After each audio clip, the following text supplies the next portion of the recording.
everyone, and welcome back to another episode of Social Divas. And in this episode for our podcast, I'm gonna do something that is totally not really scripted, not like any of my podcast is actually scripted anyways. But so if you guys have been following my vlogs for years, since I had another channel right before this, but I had too many strikes on it, and compared to YouTube now, where the strikes you can have the if you have the first strike, by the end of the certain amount of time, the strike can go away, and you have maybe about a month or two for each strike to slowly be dismissed. But when I had my first vlogging YouTube channel years ago, for lots of reasons that when if you have been doing YouTube for a long time, when you what I had done, the copyright strike will stay on your YouTube channel for years and years to go. So if you have already 2 copyright strike, it doesn't, not like now that you can have it will start going away after several months.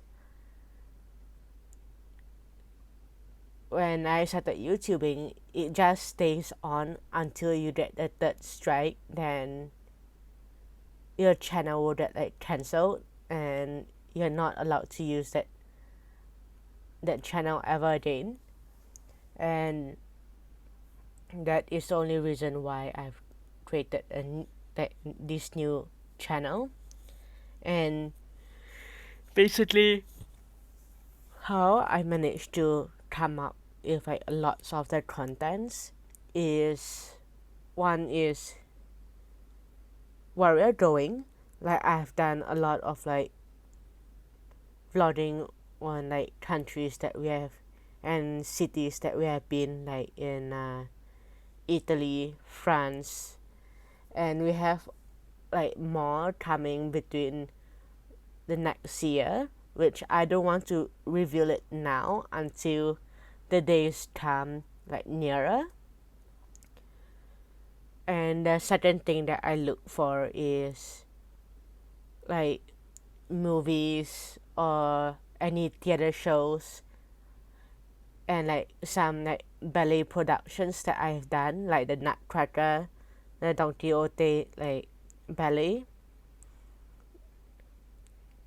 And so the Nutcracker, I didn't actually film a lot of it, and I had family with me, so, and some of them don't want to be on the channel, so I have to respect it that they don't want to be recorded.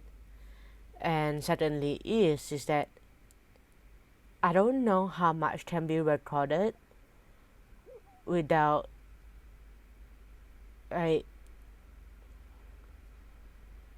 me editing what I can edit. And plus, when I went for the Nutcracker, I had a set in mind that is gonna be like what I have seen, and I went with my cousin in the San Francisco Opera House. But it is totally different, how they managed to produce this Don Quixote, the Nutcracker ballet, which is the way that they present it is totally different, which is nice. And then the Don Quixote one, it's the first time I've seen it, which is gorgeous the way that they produce it. And when it comes to Disney on Ice, it was during the March holidays, and that is how I came up with contents like Disney on Ice. And there's one more vlog that will be coming out soon, which is the musical. Actually, it's a Broadway, but it's a Broadway musical. And the way that they present it, it is wonderful. And I won't say I knew her in person, but she used to be in this television show that I watched when I grew up with that show, and she wasn't in there for very long. I think she was in there for like 2 years before the TV show got cancelled. I think she was only in there for the last 2 years of High Five House, I think.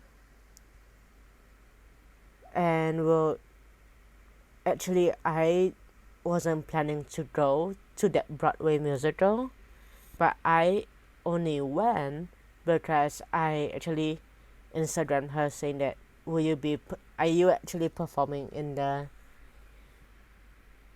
Broadway musical? And that is the reason why I went. I bought the tickets actually very last minute,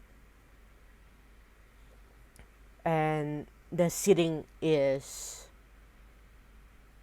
very unique. From Marina Bay Sands, I don't know how they managed to like come up with a seating plan, but the cheapest ticket I could find for Frozen the Broadway was like $95. That's including like service, I mean the fees already. And